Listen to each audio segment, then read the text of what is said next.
রাষ্ট্র হিসেবে প্রাথমিক ইতিহাসের সূত্রপাত জেনোয়া প্রজাতন্ত্র থেকে। পবিত্র রোমান সাম্রাজ্য মোনাকোকে জেনোয়াদের হাতে তুলে দেয়। পরবর্তীতে গ্রিমালদির জেনোয়া পরিবার ত্রয়োদশ শতাব্দীর জুড়ে এটি দখল করে এবং পরে এটিকে একটি রাজত্ব হিসেবে শাসন করার জন্য কিনে নেয়। এর ইতিহাসে এটি একটি মূল রাষ্ট্র থেকে বিভিন্ন স্তরের স্বায়ত্তশাসন উপভোগ করেছে, যার মধ্যে মাঝে মাঝে জেনোয়া প্রজাতন্ত্র, আরাগনের মুকুট, স্পেন এবং ফ্রান্স অন্তর্ভুক্ত ছিল। ফরাসি বিপ্লবের পর এটি ফ্রান্সের অন্তর্ভুক্ত হয়, কিন্তু পরে ঊনবিংশ শতাব্দীতে সার্ডিনিয়া রাজ্যের একটি সুরক্ষিত অঞ্চল হিসেবে কিছু স্বায়ত্তশাসন ফিরে পায়। 1848 সালে মেন্টন এবং রোকাব্রুনা দুটি শহর বিচ্ছিন্ন হয়ে যায় এবং পরে ফ্রান্সের কাছে চলে যায়, কিন্তু মোনাকো স্বাধীন থাকে। ফ্রান্স মেন্টন এবং রোকাব্রুনা কিনে নেয় এবং মোনাকোর সার্বভৌমত্বকে সম্মান করতে সম্মত হয়। দুটি শহর হারানো সত্ত্বেও 1860 এর দশক থেকে এর অর্থনীতি পর্যটনের উপর কেন্দ্রীভূত ছিল এবং দ্বিতীয় বিশ্বযুদ্ধের সময় অক্ষশক্তির দখলে না আসা পর্যন্ত দেশটি স্থিতিশীলতা উপভোগ করেছিল।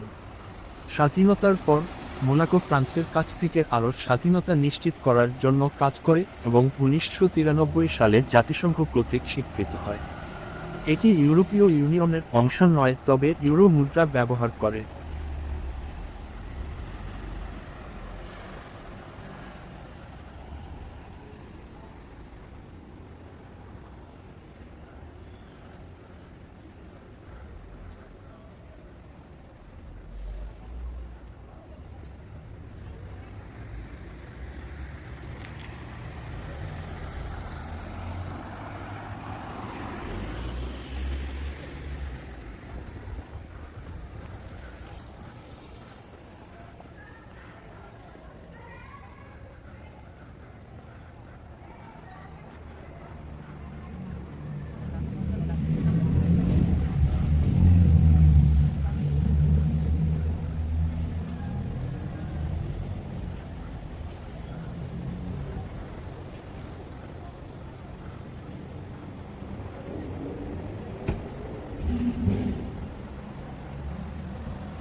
তো মোনাকোর শিলাখণ্ডের প্রতিরক্ষামূলক এবং কৌশলগত মূল্যের সাথে সম্পর্কিত, যা এই অঞ্চলের প্রধান ভূতাত্ত্বিক নিদর্শন, যা প্রথমে প্রাচীন জনগণের আশ্রয়স্থল এবং পরে একটি দুর্গ হিসেবে কাজ করেছিল। রোমান সাম্রাজ্যের পতনের পর থেকে লিগুরিয়ার ইতিহাসের অংশ হিসেবে 14তম থেকে 15তম শতাব্দীর গোড়ার দিকে এই অঞ্চলটি মূলত রাজনৈতিক কারণে প্রতিদ্বন্দ্বিতাপূর্ণ ছিল।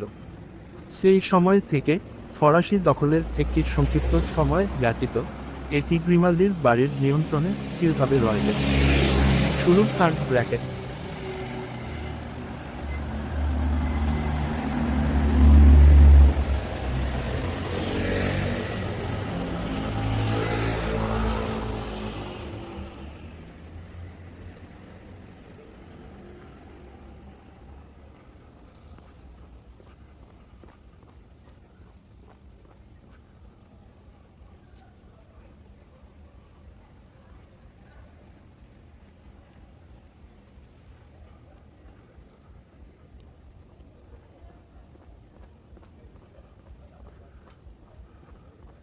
এই জায়গাটা প্রায় 10,000 বছর আগ থেকেই উন্নত লোকেরা বসবাস করতেছে। এই এলাকার মধ্যে কোটিপতির অভাব নেই।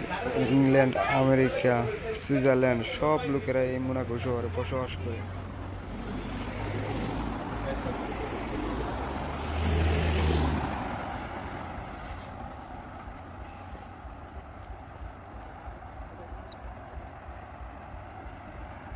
সামনে দেখা যাচ্ছে দুইজন মেয়ে আসতেছে। তাহলে রাস্তার ওই পারে গিয়ে দেখি কি আছে। এই যে দেখতে পাচ্ছেন কি সুন্দর একটা নদী, নদীর চারপাশে গাড়ি ঘোড়া আর কি সুন্দর লাইটিং করা। ওহ নাইস, অপরূপ সুন্দর।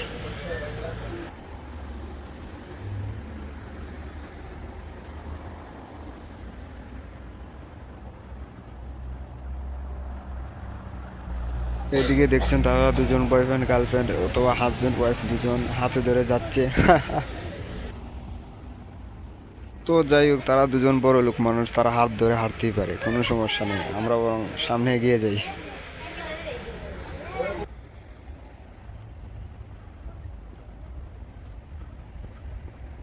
বাইরে ভাই রাতের ভিউটা দেখেন কি সুন্দর, লাইটিং মাইটিং, আমার জলমলে আকাশ, মনে হচ্ছে স্বর্গে আছি।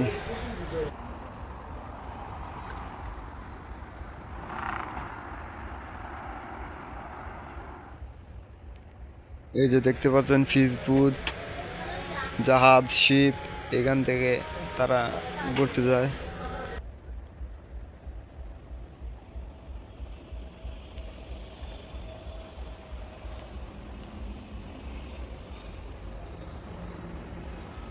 এই দেশ যত বড় তার থেকে বেশি এই এলাকার মানুষ। এই দেশের মধ্যে সব ধনীরা বসবাস করে।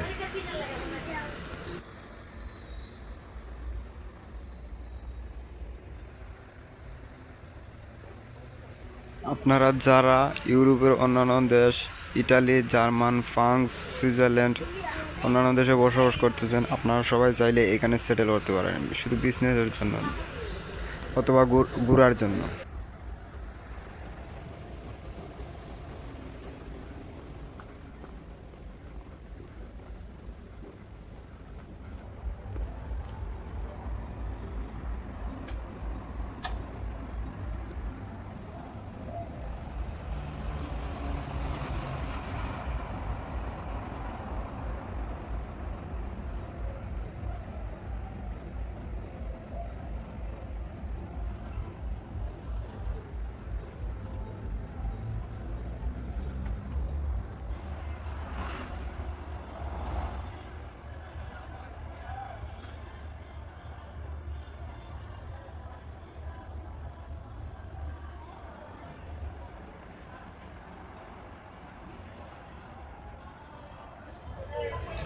এই যে দেখতে পাচ্ছি কি সুন্দর, সিঁড়ির মধ্যে লাইটিং করে রেখেছে, আর সিঁড়ি নিচে মানুষরা ঘোরাফেরা করছে।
Hello, hello, hi, hello.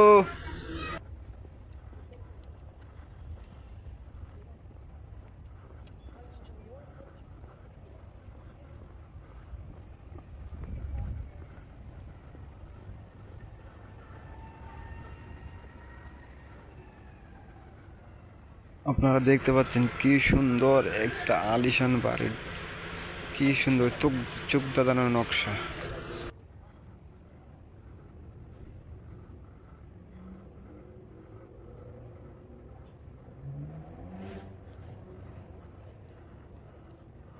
এই যে এইদিকে এটা হচ্ছে ভিআইপি হোটেল, এই হোটেলের মধ্যে আনুমানিক 7,000 না 9,000 রোম আছে।